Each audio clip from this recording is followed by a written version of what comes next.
I've stated multiple times that Mortal Kombat is stuck in the past, from a stagnant roster that's relied heavily on the first two games for the last decade, to nostalgia costumes being almost exclusively from the original trilogy, to releasing a movie costume pack based on a 27-year-old movie instead of either of the two films released during that game's lifespan. But MK's merchandise also has this issue, as well as a general lack of variety. I'm going to take you through MK's action figure output from the last 2 decades to highlight how stagnant and unimaginative many areas of the MK franchise have become. I'll be ignoring variants like recolors, maskless, and X-rays, and just focusing on the characters themselves, unless there's something noteworthy about the variants. The first MK figures I ever came across were the 4 6-inch figures made by Jazzwares for 2004's MK Deception. Being the first MK figures since, like, MK Trilogy in 1996, it's understandable that they'd want something classic to start the series, rather than something that's Deception specific. That's why I'm fine with them having Scorpion and Sub-Zero, Deadly Alliance Raiden instead of Dark Raiden, and Baraka, who had been absent in the last game and whose return was so eagerly awaited by fans that he was in both cinematic trailers. It's a shame there were no newcomers in this set, but it's fine as a starting point for a new line of figures. The next set was for 2005's Shaolin Monks, giving us the titular monks, naturally, and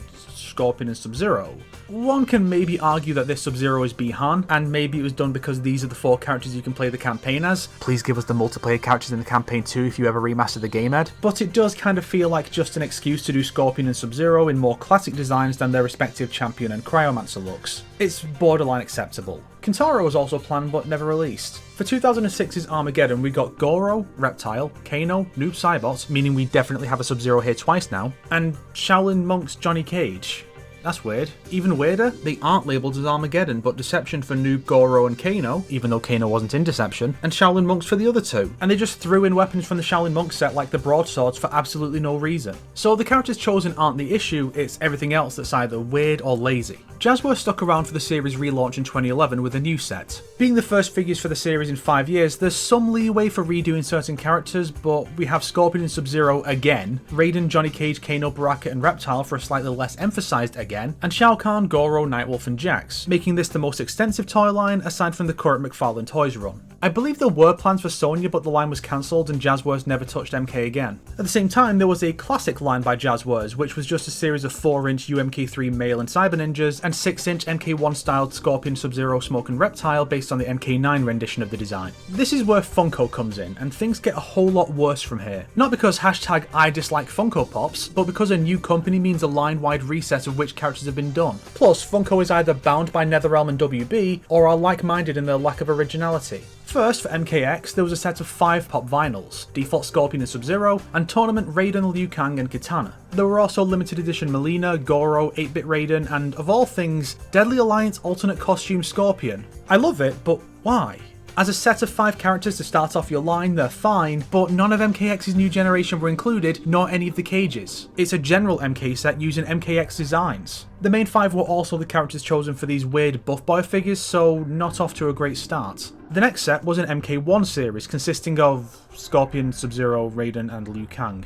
Let's put aside the fact that these characters have already been featured in the line. Let's put aside the fact that there are already 2 Sub-Zeros and 3 Scorpions. Why the hell would you pick Raiden for this when the MKX tournament design is already based on MK1? Why would you pick Liu Kang from the game that precedes all of his classic physical identifiers? Why would you not at least swap those 2 out for Johnny Cage and Sonya Blade? Ridiculous. Then came the 2021 movie series. The largely absent Scorpion has 3 variants when it could have easily just been 2. Sub-Zero is there with a glow-in-the-dark variant, and we also finally have something Sonya related for the first time since the pissing 90s, and Cole Young. I don't mind Cole being here since he's the movie's protagonist, but you couldn't at least drop a Scorpion variant to make a version of Cole that glows orange like in the film? All told, ignoring minor variants, the Mortal Kombat Funko Pop line consists of 20 individual figures with a total of only 9 characters. 9.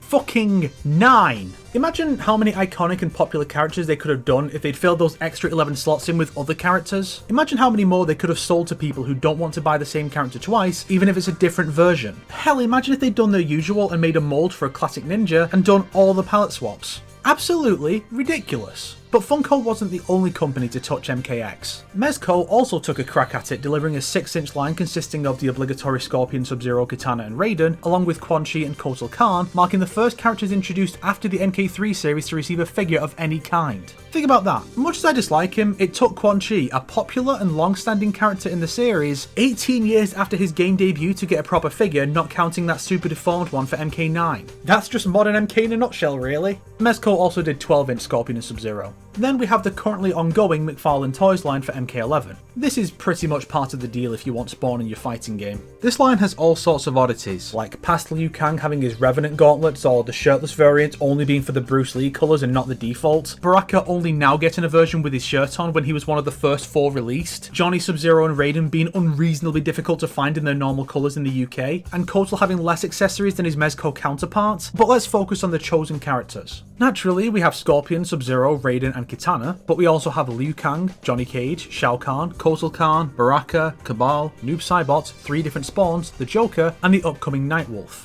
A decent selection, and it's nice to see characters like Nightwolf and Kabal get some love for once. Storm Collectibles also has a line of figures consisting of MK2 and UMK3 versions of all the male ninjas, MK2 Raiden, Baraka and Kung Lao, the MK3 Cyber Ninjas and Sub-Zero, Goro, Kentaro, Motaro and Shao Kahn. No girls allowed. And they fully unveiled the MK3 Liu Kang figure right as I was finishing up this video. They come with a bunch of accessories and are very highly detailed, but they cost a ridiculous amount, which you'd think they could bring down based on the reduced manufacturing costs of over half the line coming from only 2 molds. The collector's edition stuff is always Scorpion and or Sub-Zero, from MK9's bookends and little diorama, to MKX's 2 different Scorpion statues, to the massive unwearable Scorpion and Sub-Zero helmets for MK11, Sub-Zero's being unavailable in the US because Ed Boon does hate Sub-Zero no matter what he tells you, to the Scorpion's Revenge 4-inch figure of Scorpion that the sequel never got an equivalent of. And finally we have miscellaneous stuff. There's the statues from Iron Studios, MK2 Scorpion, Sub-Zero, Raiden, Shao Kahn and MK1 Goro, and Diamond Selects, MK11 Scorpion, MK1 Raiden and MK2 Sub-Zero and Katana. And there's been an assortment of SD stuff over the years, most just being Scorpion and Sub-Zero, and one line having Shao Kahn, Kabal and Quan Chi. And MK9 and X had some bobbleheads with 9s even including Shao Kahn. And there's also the very rare plushie.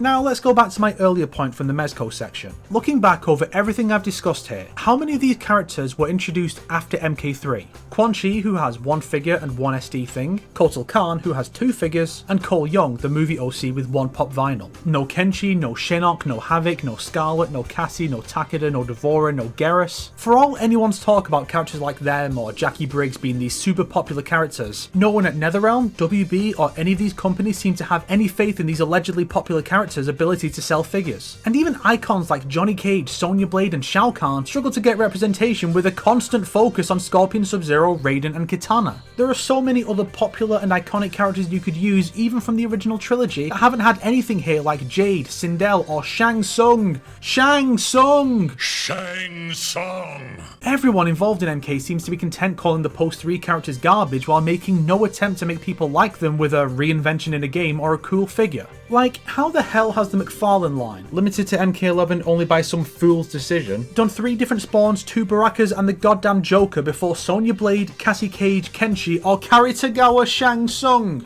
Are you allergic to money, Todd? If you liked this video, then please prioritise buying figures of characters that don't get much attention over the big 4 to send these companies a message. If not, then you probably love Scorpion just a little too much, Mr. Boon. I'm sure he actually has little to no say in the figures, it's just a bit. Today's recommended video is The Problem with Sonic Toys by Splash Dash, which hits on some similar points to this video, but for Sonic instead.